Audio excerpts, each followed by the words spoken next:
Hi there, I'm Rania. I'm a journalist and I come from Syria. You may remember me from this.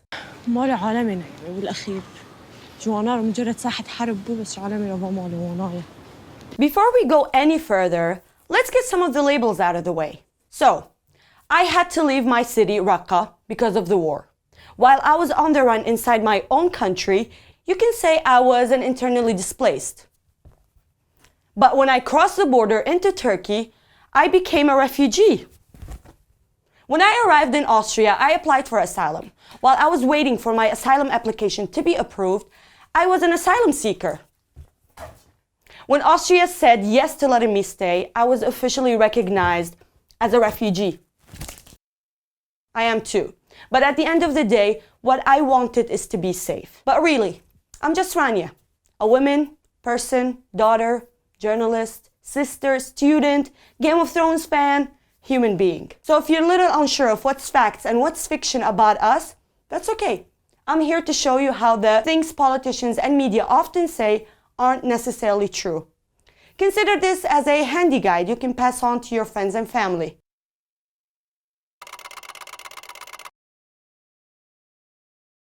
Refugees are not fleeing from any real danger. Every day, all over the world, people make one of the most difficult decisions in their lives: to leave their homes in search for a safer, better life. There are many reasons why people around the globe seek to rebuild their lives in a different country. I'm talking about people forced to flee persecution or human rights violations such as torture, or the millions who flee from armed conflicts or other violence. For me, I fled because all I saw and heard for 5 years was bombs, gunshots, and killings. First from the Syrian regime and then from ISIS. As a woman, I was denied all forms of freedom. And then I had a gun held to my head by an ISIS member simply because I'm a woman and I wasn't covered enough. And then ISIS forced me to leave just because I'm a Kurd. People no longer feel safe and might have been targeted just because of who they are or what they do or believe in. For example, for their ethnicity, religion, sexuality, or political opinions. And you can see in the recent years, whether it's the Rohingya people fleeing Myanmar, the conflict in Syria, or people across Central America heading towards the US. People are not choosing to leave behind their home on a whim. So, help to debunk this myth by creating a positive and a welcoming attitude within your family and friends. Tell them what you know and spread the real news. Or, next time you hear something like that, ask them if they would like to go there. Reist til Afghanistan? Nei. Nei. Nei, egentlig ikke. Han er fra krig? Det virker litt skummelt, egentlig. They are coming to your country to take advantage of benefits and handouts. Before my home was hit by bombs and my community was torn apart by violence, we led normal lives. I was about to study medicine and I had dreams of finishing it all the way to my PhD. My friends had busy careers as doctors, shopkeepers, engineers. We had our own income and home. While not every refugee story is the same, most led independent lives before they were forced to leave home. We're not looking for government handouts and we do not jump the queue for benefits. What we're looking for is to find safety and regain our own independence again. Nach meiner Aufnahme als Flüchtlinge in Österreich habe ich Deutschkurse bekommen und dann gleichzeitig angefangen zu arbeiten und sich für Universität zu bewerben.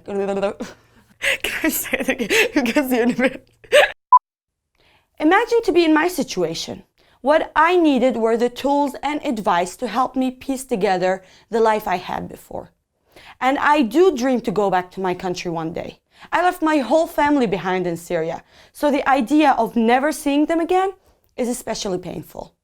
If you think you want to help, check with your local organizations working with refugees, what they need, and donate. When I left, I had only a backpack and my important stuff, like my family pictures, my passport, my high school diploma, and just a pair of shoes. Sadly, I had to throw a lot of my things in the sea when I crossed to Greece by boat, including my Game of Thrones DVDs. You could also encourage friends, family to contribute, especially after birthdays or when they move to a new home and might be getting rid of unwanted gifts and items.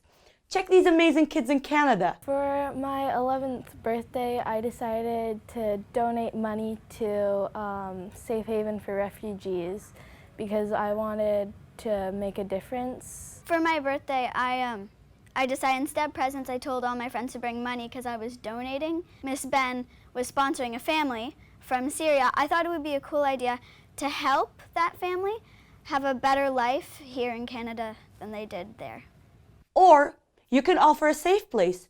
If you have a spare room or you're a landlord with a place to let, look online for organizations that match emergency, temporary, or permanent homes with asylum seekers and refugees. Refugees are flooding your country and it's a crisis. From the US and Mexico borders to the UK and Hungary, there is a constant fear pumped out in the media of a crisis on country borders around the world. But in reality, refugees are not flooding your country. And since 2010, people seeking asylum have increased of only 0.1% worldwide. So nothing new, I'd say. Also, 85% of world refugees are housed in developing countries in Africa and the Middle East, like Turkey and Pakistan. Europe, one of the richest continents in the world, hosts only 6%. And just to be clear, you may hear the word crisis a lot, but there isn't a real crisis of refugees. Sure, they may be fleeing crisis at home, but the real crisis is that politicians are refusing to help when they could easily share responsibilities between them. So add your voice to Amnesty's online actions supporting refugees. Amnesty is pushing for all countries, especially the wealthiest, to welcome refugees. It's easy for refugees to get into your country and be granted asylum. It's not. The process to claim asylum is incredibly tough, with multiple checks and left to wait for months.